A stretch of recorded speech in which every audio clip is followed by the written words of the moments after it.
The world has ended before, not with bombs or fire, but with ink and debt. In 1944, it happened again. Inside a snow-covered hotel in New Hampshire, 44 nations quietly decided which empire would live and which would fade into history. Britain, exhausted, indebted, and clinging to the last threads of its empire, was about to surrender the one crown no army could defend.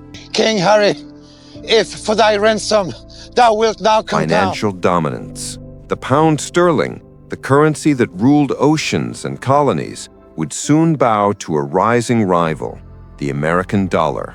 But this meeting at Bretton Woods wasn't just paperwork. It was the next turn in a pattern that has haunted civilization for 500 years.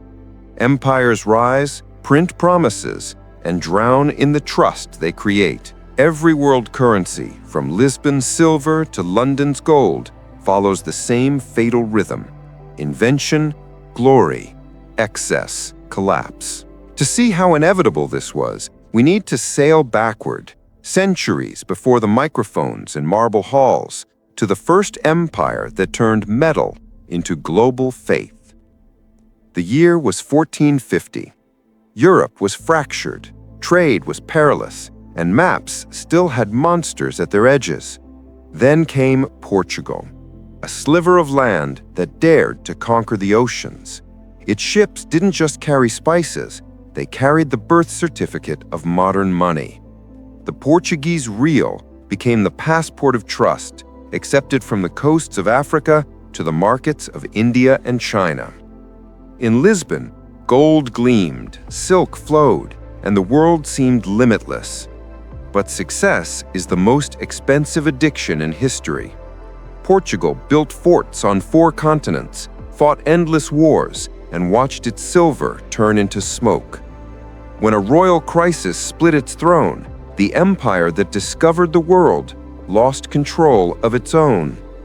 By 1580, Spain swallowed Portugal whole, and with it, the world's first reserve currency. Spain's ascent looked unstoppable. In 1545, deep in the Bolivian Andes, miners struck a mountain of pure silver, Potosi, a peak so rich it seemed carved by greed itself. The Spanish minted it into coins that circled the planet, the famous pieces of 8. For nearly a century, they were the heartbeat of world trade, trusted everywhere, from London's docks to China's ports. But beneath the shine, rot. The silver that built an empire poisoned it. Prices soared, wages collapsed, and the monarchy defaulted again and again.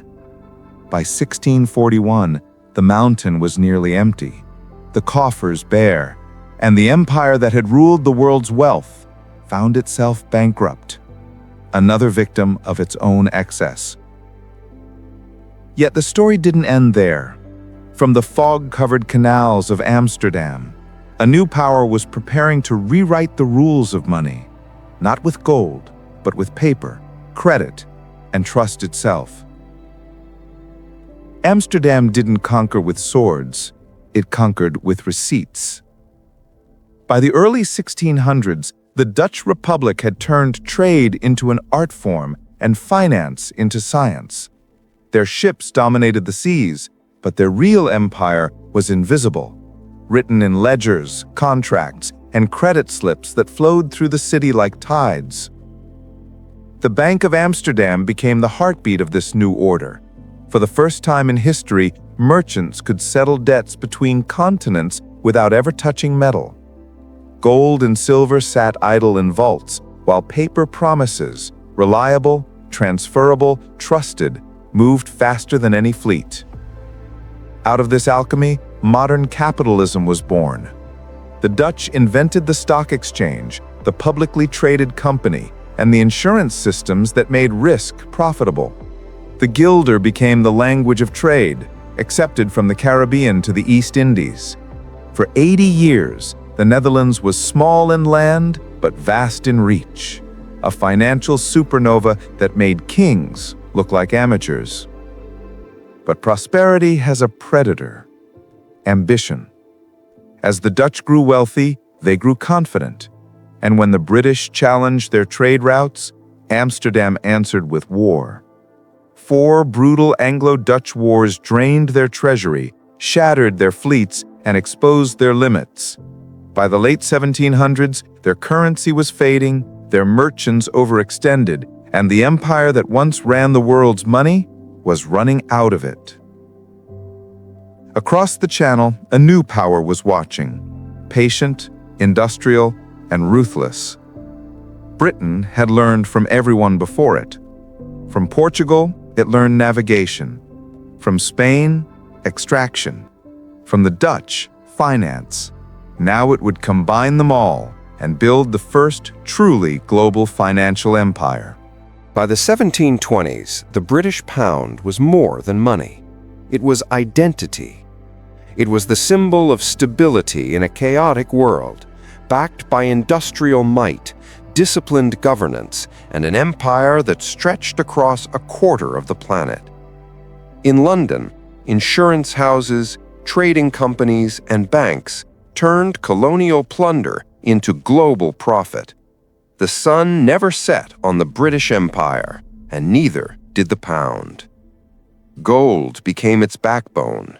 The Great Recoinage of 1816 standardized the currency, anchoring every note to the precious metals stored beneath London's streets. The City of London became the command center of global finance. Every commodity, from tea to coal to cotton, was priced in sterling. By 1920, over 60% of world trade was invoiced in pounds, and Britain controlled a fifth of humanity. But, like the empires before it, Britain mistook endurance for immortality. 2 world wars would expose that illusion. The first drained the treasury, the second shattered it. By 1945, Britain's victory came with a silent defeat, the loss of its financial empire. Its debt had exploded to 270% of GDP. The empire's colonies were restless, its navy aging, and its economy broken. The world's banker was bankrupt. Which brings us back to that quiet room in 1944, where the torch of global trust was passed to America. The pound had ruled for 2 centuries. Now it was the dollar's turn to wear the crown. The transfer was silent, but the impact was seismic. In 1944, the world crowned a new king, the US dollar. The Bretton Woods Agreement bound every major currency to it and the dollar to gold. For the first time, the United States held the vault key to the global economy. Factories in Detroit roared, Wall Street glowed, and American credit rebuilt a shattered planet. For 25 years, the system worked flawlessly. The dollar was gold, and gold was trust. Then came 1971. President Richard Nixon appeared on television and ended the convertibility of dollars into gold, closing the gold window. The promise was broken, but the illusion survived. America had quietly shifted from gold-backed power to faith-backed dominance. 2 years later, another deal saved the system. In 1973, Washington and Riyadh struck a pact. Every barrel of Saudi oil would be sold only in US dollars. Soon, every OPEC nation followed. The petrodollar was born, and with it, artificial global demand that let the US spend without restraint. For decades, it seemed unshakable. The Cold War ended, markets opened, and every country needed dollars to buy oil, trade goods, and settle debt. The green note wasn't just money, it was permission to participate in civilization. But beneath the triumph, the same cracks reappeared, the ancient pattern repeating itself. Wars in the Middle East, endless borrowing, and a swelling national debt turned the dollar from anchor to burden. Each crisis demanded more printing, more promises, more belief. By the 2000s, the numbers had become unreal. $10 trillion in debt, then $20 trillion, now more than $36 trillion, a weight no empire has ever carried for long. Foreign nations began to step back. Reserves, once 70% in dollars, fell below 60. The share of U.S. treasuries held abroad dropped to barely 30. And as faith thins, alternatives multiply. The BRICS nations, Brazil, Russia, India, China, South Africa, and their new partners are building systems that bypass the dollar entirely. Central bank digital currencies, cross-border payment bridges, and bilateral oil trades now move quietly outside America's reach. The world isn't rejecting the dollar out of hatred. It's hedging against its fragility. Every empire believes its money is different until the cycle finishes its circle. The dollar has ruled for 81 years. History says the lifespan of a reserve currency averages 95. The rhythm is almost complete.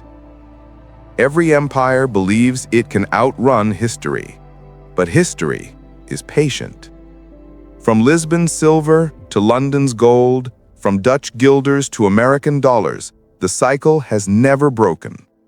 Each began with innovation, thrived on trust, and ended in excess.